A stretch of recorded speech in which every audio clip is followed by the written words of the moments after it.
impossible. Tu peux pas vouloir devenir un très grand styliste, un modéliste, un fashion designer. On te dit que voilà, il y a un défilé de mode au palais de congrès. Tu restes chez toi, qui bon. Ce qui m'aboche, c'est les expériences des autres. Là où tu vois qu'il y a un aîné, tu vois que l'aîné, si, qu'est-ce qu'il a fait comme ça? Il a eu beaucoup d'argent, comment est-ce qu'il a géré? Bon, qu'est-ce qui va faire la différence entre l'artiste qui expose ses toiles à Makepe et l'artiste qui est aussi au Cameroun et qui met ses qui fait ses en bec? Bon, ta question est très bien posée et je devais...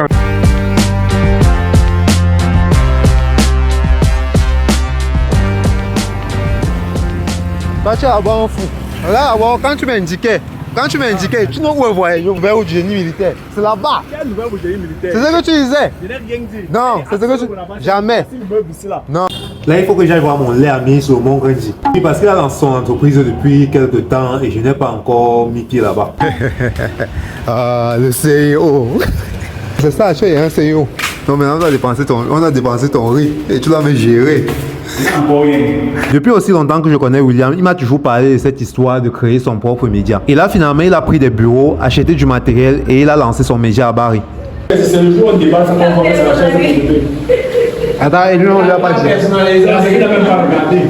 C'est quand je vois la facture maintenant dans le carton, je vois chaise pour enfants. Mes vidéos ont posté à près de 30 000 vues aujourd'hui. C'est ça qui nous donne tous les abonnés qu'on a eu en une semaine, on est à 2000. Quand je veux mon compte, les 2000 là, j'ai atteint ça peut-être en 4 mois. Attends, j'ai fait combien d'années pour avoir 2000 abonnés? J'ai fait peut-être 2 ans. J'ai atteint même 20 000 abonnés très rapidement. Ah bon? Comme tu es là, si tu es ma faute. C'est même pas moi, c'est bien le saké qu'elle a trouvé. En fait, c'est la nourriture.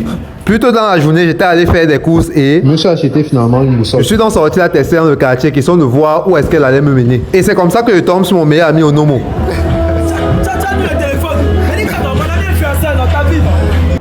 Il se trouve que c'était son anniversaire aujourd'hui et c'est ma boussole qui m'a conduit à l'endroit où il fêtait. Du coup, vu que je n'avais pas de cadeau, je la lui ai offerte.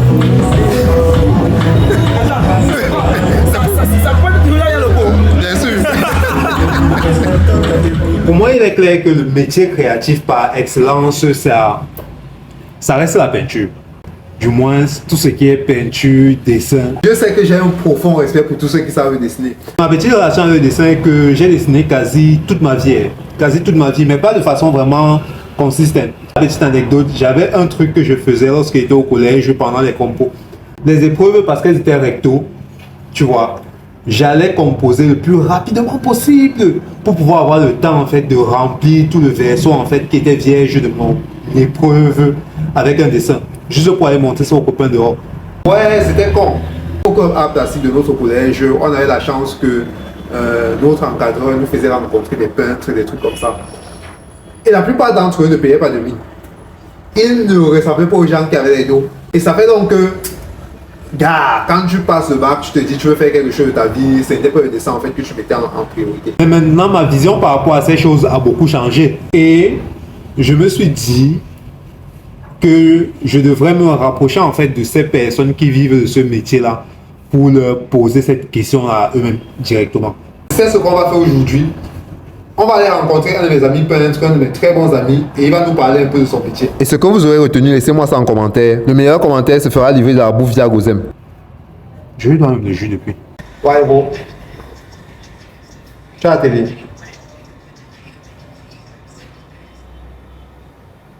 Non, il n'est pas à la télé.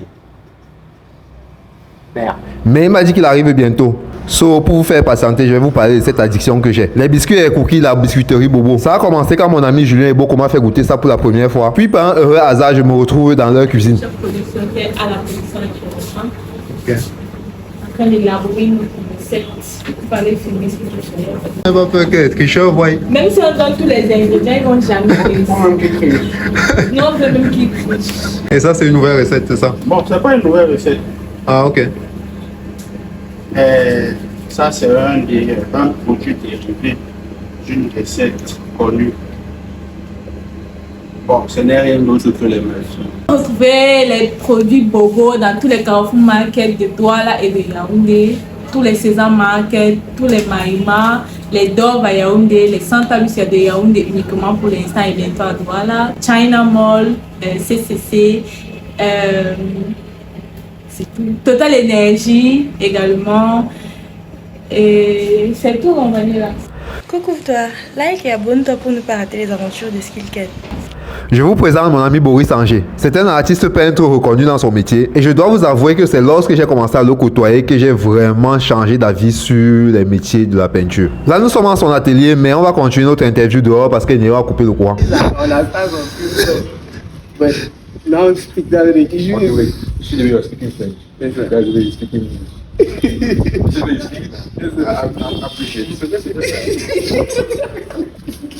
Si toi, tu devais recommencer à, disons, 18 ans, et que tu devais refaire encore ton parcours, quelle est la meilleure façon en fait que toi tu referais ça? Bon. Ah! La meilleure façon. Pour dire qu'il y a une meilleure façon, c'est de se tromper. Hein. Sincèrement, parce que tous les moyens sont bons. Mais il faut dire, une formation est importante. Il faut avoir les bases. Soit tu pars à l'école, tu fais une académie, tu pars à une école, on va t'apprendre les essentiels de la chose, les b.a.-ba, et puis tu t'enseignes formellement dans la chose. Ou bien tu visites les ateliers des artistes où tu fais des sciences, des travaux, vous voyagez, vous voyez des choses que d'autres personnes font ailleurs. Ça, c'est aussi une façon d'apprendre et s'insérer aussi dans. Et autre chose, sincèrement, ça vient du cœur. Ouais. Parce qu'accepter apprendre, ton cœur doit être ouvert. Parce que peu importe si tu fais les grandes écoles, tu fais les plus grands artistes, les plus grands ateliers, tant que ton cœur n'est pas ouvert à accueillir l'information que tu peux chercher, surtout dans le domaine de la créativité, bah, tu tapes directement dans le mur. Cette histoire avec tout ce qui est vraiment art plastique et peinture et sculpture, tu vois. Pour une seule raison, quand j'étais au collège, j'étais au club art plastique. On a tous laissé ça pour une seule raison. Mais tu vois la statue qui est au Carrefour Vogt. Tu vois, quand tu es à Yaoundé, il y a un carrefour là qu'on appelle le Carrefour Vogt. On a fait la statue, on a fait la tête en fait du monseigneur François-Xavier Vogt là. On a mis ça là-bas. Le sculpteur qui faisait ça, nous on était à côté. Donc on nous amène dans le gars du club art plastique de venir voir l'artiste. Gars, il était dans une petite piole. Il avait fait une maison comme des pygmées comme ça. Il avait fait une maison comme des pygmées comme ça. Ça vous a effrayé. Gars, il avait fait une petite maison comme des pygmées. Il avait le short. Il avait un petit short. Jean déchiré. Et il mangeait la prune. Il avait brûlé la prune dans la boîte de lait.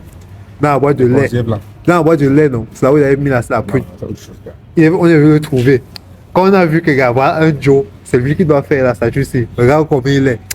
Quand on est back, non, nous tous sommes à ce moment que gars, plus jamais. Le premier contact que les gens ont avec les peintres, c'est beaucoup plus ce que tu appelles souvent les peintres à l'aéroport là. Tu vois un peu. Celui qui vend peut-être ses toiles en route, machin. Et personne n'a vraiment envie d'être comme ça. Tu vois. Donc moi maintenant, pour toi, moi je sais que tu es quand même un peu assis dans le domaine. Pas un peu.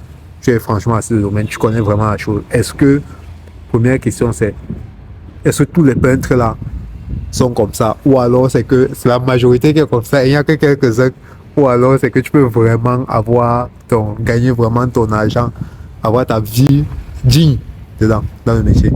Si le maire a dit le contraire, que tu ne peux pas gagner ta vie dignement dans le métier, c'est menti. Ou bien c'est mettre Dieu à l'épreuve, quoi. Ou dire qu'il ne m'a pas béni, ou bien il ne m'a pas mis dans les stades où j'ai rencontré de bonnes choses, j'ai fait de bonnes choses.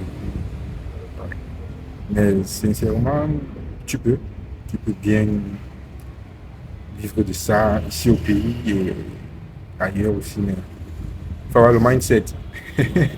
C'est un peu comme dans le foot, quoi. On va coter un joueur comme Mbappé à 100 millions d'euros, et puis un joueur comme Haaland à autre chose, quoi. Donc du coup, dans le domaine artistique aussi, c'est la même chose. Dans la peinture, c'est la même chose. Par contre, j'ai ma question maintenant. Tu dois faire la différence entre l'artiste qui expose ses toiles à Makepe et l'artiste qui est aussi au Cameroun, non? et qui met ses voix en bec. Bon, ta question est très bien posée et je devais en venir dans le sens où c'est le public qui donne Ah, ok. la valeur à cette œuvre-là. Ah, ok. Voilà. Parce que là, peut-être à l'étranger, ou bien même ici au Cameroun, qui expose par exemple le musée national, ça c'est un lieu qui est dédié à l'art. C'est un lieu qui est propice à la consommation de la chose.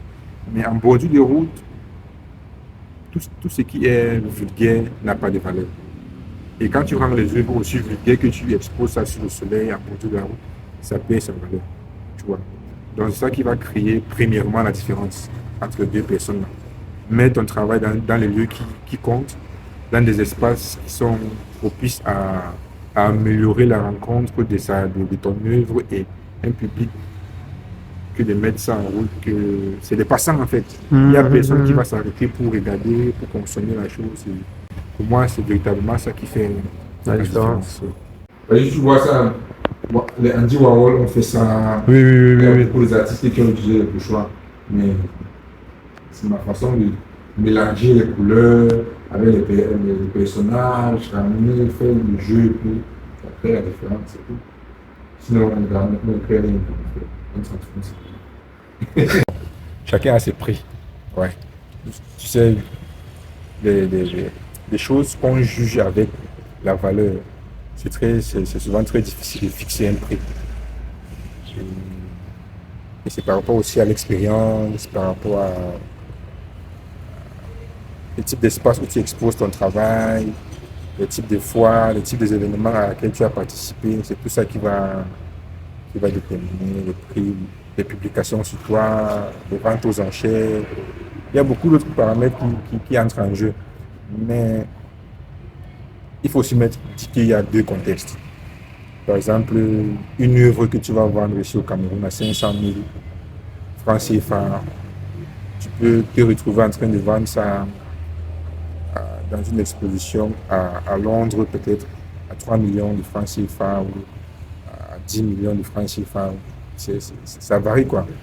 Et c'est selon les espaces, c'est selon la cote de l'espace et de toi qui réalise les œuvres. Mais si tu es confortable dans ta production, si tu travailles avec des espaces moyens, de grands espaces, tu vas te retrouver dans une sphère où tu es très, très à l'aise et tu peux facilement faire de gros chiffres, facilement te retrouver en train de vendre une œuvre, par exemple, à 5 millions de francs, à 4 millions, à 700 000 francs, ça dépend. Donc, et maintenant, qui achète en fait? Bon, des œuvres sont achetées par plusieurs personnes. Hein. Il y a les différentes classes de personnes qui y achètent. Il y a cette catégorie de personnes qu'on catégorise très souvent de collectionneurs. C'est cette personne-là, c'est ceux-là qui achètent véritablement des œuvres à leur juste valeur, sans compter les institutions, les musées.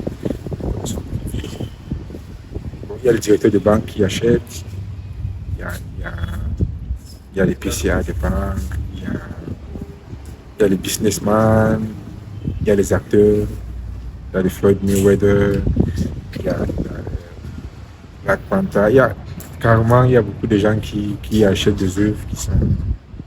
Bon, maintenant, moi, la question que je te pose à toi, n'est-ce pas, c'est quand la plupart de tes clients à toi, est-ce qu'ils te commandent de faire leur portrait à eux-mêmes, ou alors c'est que ce sont vraiment des œuvres originales que tu as faites qu'ils viennent acheter?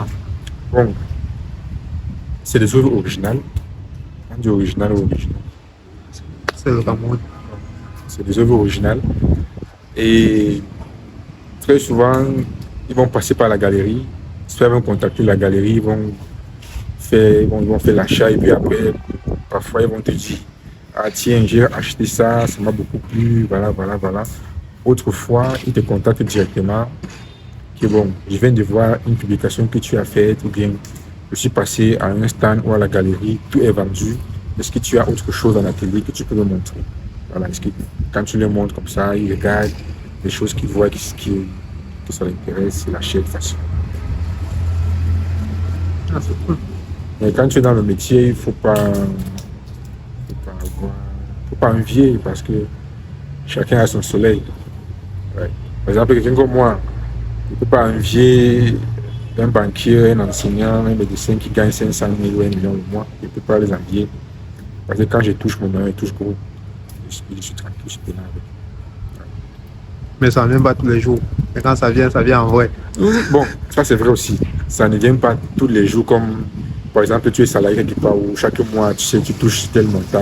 Voilà cette différence. Mais quand ça vient d'une manière consistante, c'est à toi de mettre les mécanismes en place de telle en sorte que tu puisses être récurrent dans tes pays. Ou bien tu peux te donner un salaire, comme ce que je fais.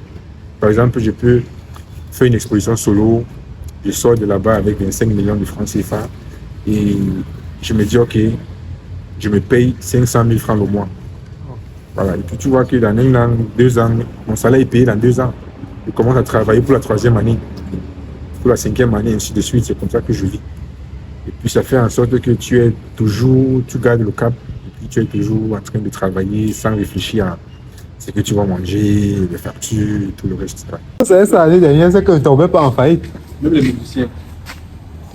C'est pour ça que tu vois que la majorité de nos stars ici, là, ils souffrent. Ah, ok. La différence, c'est que moi, je me suis fait entourer par des professionnels. Tu vois, je me suis permis de me mettre dans une atmosphère où il y a des galeries, il y a des curateurs, des historiens d'art et d'autres peintres ou plasticiens comme moi. Que nous ne sommes pas forcément sur le même piédestal, quoi. Mes aînés, mes cadets, mes amis. Et puis quand tu vois ces différentes rampes-là, ça te motive. Ok. Ça t'encourage à travailler. Mais si tu prends tes œuvres, par exemple, tu mets ça en produit de route. Et puis, oui, c'est un début. Tout le monde passe par là, tout le monde a des débuts. Mais après, quelles sont les personnes avec qui tu manges? Quels sont les gens à qui tu regardes? Quoi? Si tu es en bordure de route, c'est que tu vas te limiter là. Mais il y a des expositions, tu ne viens pas. Il y a des rencontres, tu ne viens pas. Il y a des talks, tu ne viens pas. Certes, beaucoup vont dire que ça ne sert à rien. Mais c'est dans ce type de rencontres-là que tu vas voir comment la chose doit se faire professionnellement. Ah, ok. Ouais. Tu vas rencontrer des professionnels du métier. Et puis, la même chose que tu faisais en bordure de route, que tu vendais à 80 000, à 100 000. Dès que tu changes de contexte, tu changes de lieu, le professionnel ajoute du substance, le prix change carrément. Parce que maintenant, vouloir devenir un très grand styliste, un modéliste, un fashion designer, on te dit que voilà, il y a un défilé de mode au palais de congrès, tu restes chez toi, que bon, ça va, moi je suis déjà bon. C'est impossible. C'est impossible. On ne peut pas dire qu'on va faire un truc ici à la rue, John. Gars, venez, tu restes chez toi, que normalement je suis déjà bon, je ne le fais pas. Et puis tu vas t'exposer comment? Il y a les réseaux sociaux, certes, mais ça ne suffit pas. Ça ne suffit pas. Je ne sais pas pour vous, mais moi j'ai vraiment beaucoup appris de cette conversation, c'est avec Boris. Oui, parce que c'est vraiment super rare d'avoir quelqu'un qui veut parler des chiffres déjà d'abord comme ça dans notre pays. En plus, dans le métier créatif.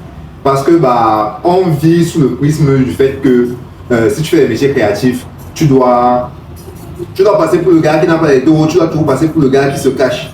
Et nous faire ce cadeau-là, vraiment, j'apprécie beaucoup. Et ça me permet aussi de faire un cadeau à tous ceux qui ont regardé la vidéo jusqu'ici. Dites-moi en commentaire ce que vous avez retenu et le commentaire qui va le plus me toucher, je lui paye la bouffe Diabosem.